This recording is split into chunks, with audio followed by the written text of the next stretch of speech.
This Mean Mother Edge Series 12,000 pound winch with synthetic rope is for those of you that have a 1987 and up Wrangler and you're looking to add a very strong winch onto your Jeep. This winch has a slightly larger body and is a little bit heavier than some of the other ones on the market, even though it has the synthetic line, because it is very well built and it is very strong.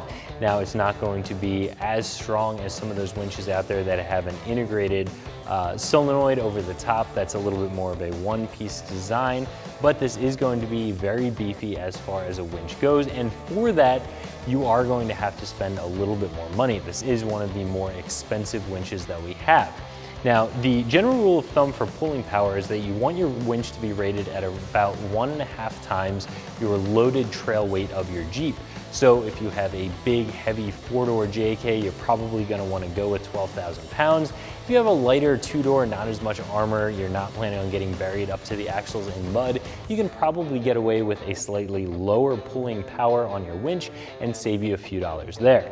Now, one of the big differentiating factors between this winch and a lot of the other ones that are less expensive is the fact that this has the synthetic line on it. Now, synthetic line is beneficial for a couple of different reasons. One, while it will still stretch under load like a steel cable will, it doesn't store that energy, so if the line were to snap, it'll just fall harmlessly to the ground instead of snapping back, causing damage to your vehicle, or worse, causing injury to somebody in the surrounding area. Now, a synthetic line also isn't going to kink up, and it's going to be very lightweight, which makes it a lot easier to drag up a muddy hill to the tree you have to winch to, or otherwise just move around, spool in, spool out. Now, the only downside, if you want to call it that, to a synthetic line is that it's not quite as robust, it's not quite as maintenance-free as a steel cable is. You are going to have to replace a synthetic line more often than you would a steel line. And even though the newer synthetic lines aren't as susceptible to damage from UV light as some of the earlier lines are, this is still going to be a little bit more susceptible to abrasions or just generally wearing out from being dirty and being under normal use. So you are going to have to keep this a little bit cleaner than you would steel and replace it a little bit more often. And when you do replace it, it's going to be more expensive than a steel line. So a couple of things to consider there. All in all, I do still prefer a synthetic line to a steel line because of the safety and the ease of use. In general, this is going to be a very well-built winch. It's going to be a very high-quality winch. It does come with the synthetic line and a Hawse fairlead for the synthetic line, so it's a very nice package, but as I said before, it is going to be a little bit more expensive than some of the other options out there. So like I said, this is a very strong-bodied winch. It does have a separate solenoid pack like most other winches out there. You can mount this in a couple of different locations. Right up on top here, you can remote mount it. You can do a couple of different things with that solenoid pack, but it does have to be mounted pretty close to the winch. That's going to be what your remote control plugs into. This does have a wired remote, which is pretty standard. There are some winches out there these days that are coming with a wireless remote that lets you be a little bit further away from the winch during the actual winching process, which is a little bit safer. But this is going to come with a wired remote with a nice long line on it, so you can still get well out of the danger zone of the winch while you're using it. And it is a nice rubber coated remote, because usually they're just going to get tossed in the back of the Jeep. They're going to get bounced around, so it is rubber coated, and the switch on it has a really nice positive engagement feel. So it does seem that this is going to hold up for a good long time. Again, very well built like the rest of this package.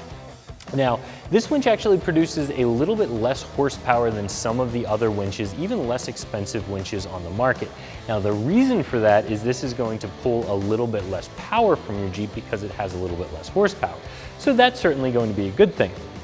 If you're winching in a scenario where your Jeep is not running, of course, you're only going to be able to winch as long as your battery is good, and without the Jeep running, you're not recharging the battery, so that little bit of a less power draw is going to be a good thing. Now, where this makes up for that slightly less horsepower is going to be in the gearing.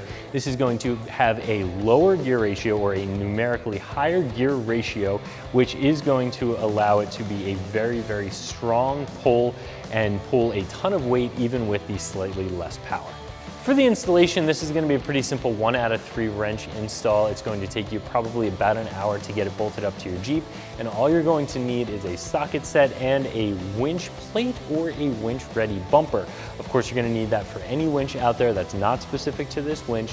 You're always going to have a winch ready bumper or a winch plate in order to bolt this onto and have the strength you need to use this for recoveries. So the first step is really going to be getting the winch mounted up to your Jeep, bolting it onto that bumper, bolting it onto that winch mounting plate.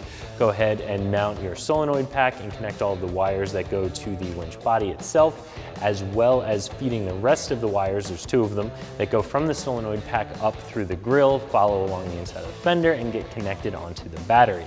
And that's really the only place you're making any electrical connections, is those 2 wires that go up to the battery and the shorter leads that go from the solenoid pack to the winch body itself. So even if you're not somebody who's comfortable with automotive wiring, this is going to be a pretty easy install for you. After that, you do have the Hawse fairlead that you're going to mount onto whatever fairlead mount you have on your Jeep.